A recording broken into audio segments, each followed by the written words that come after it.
And I mean, it's not just France. France wasn't the only one seizing masks. It was also the US. The US seized masks from going to other countries because most of their masks were being made in China. So the US also seized a lot of masks that was destined to go to countries like Mexico. And they seized it and they said, you know what, this is for our citizens. So there was a lot of, so you stop seeing that global cooperation going on. You stop seeing that cooperation and you start seeing a lot of selfishness. And you also see that selfishness also with the vaccines. Because in the US, they had a lot of vaccines.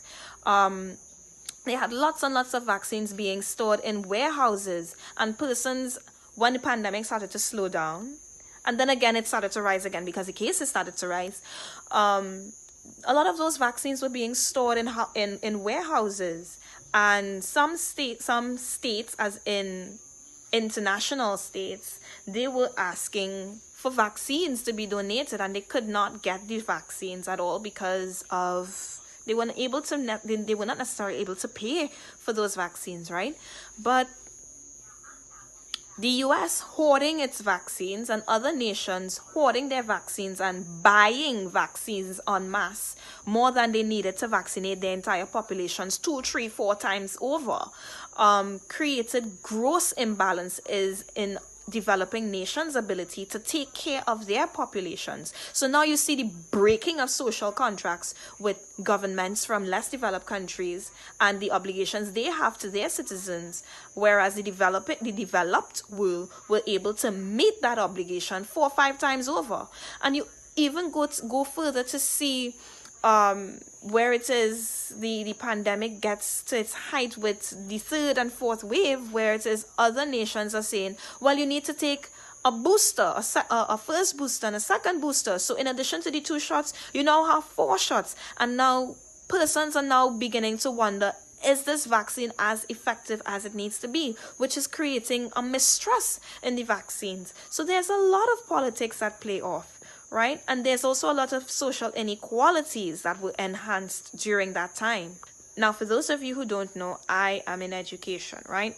And the pandemic had a lot to play. The policies of the pandemic where everything shut down.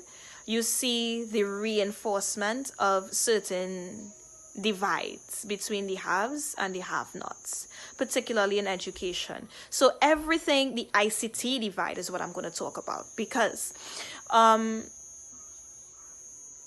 school went online, you realize that a lot of persons, yes, they may have a cell phone, but not necessarily a cell phone they may have a cell phone, yes, but the access to the internet isn't that great.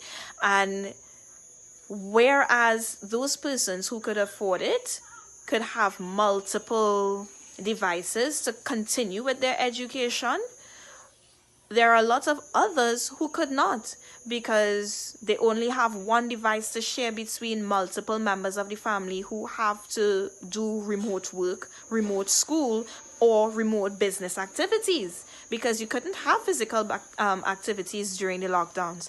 And then there's also you also see the capacity of parents to assist their children. So when it came time for when schools came back out, when schools reopened, and exams were in session, a lot of children did poorly on their exams because they couldn't keep up with their education because of the lack of access to stable internet or good internet connection, or there was only a few devices being made available.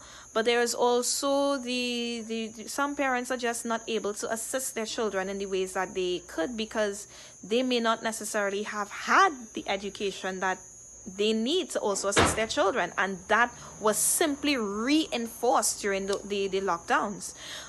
There's also something in Trinidad we call the school feeding program, and because of the closure of schools, a lot of parents were not able to even continue feeding their children while they were at home. So a lot of persons they depend on a lot of the services and subsidies and the welfare services of the state to help in childcare and child rearing, and these things were not made available because of the closure of a school during a pandemic. So you see a lot of nutrition issues coming up, and even with that, there was a rise even in the cases of domestic violence, because persons no longer can take recourse with the organization, the shelters, to leave their homes, because they have to stay at home with their abuser, and while they could report, where else would they have gone but right back to where they are domiciled? So you see a lot of domestic violence cases being reported. You see a lot of nutrition issues in children and adults coming up, because they were dependent on certain welfare services to supplement those issues. So the pandemic did have a huge part to play in promoting certain inequalities, but at the same time, because they are highlighted, you now have to address them so that they can be fixed.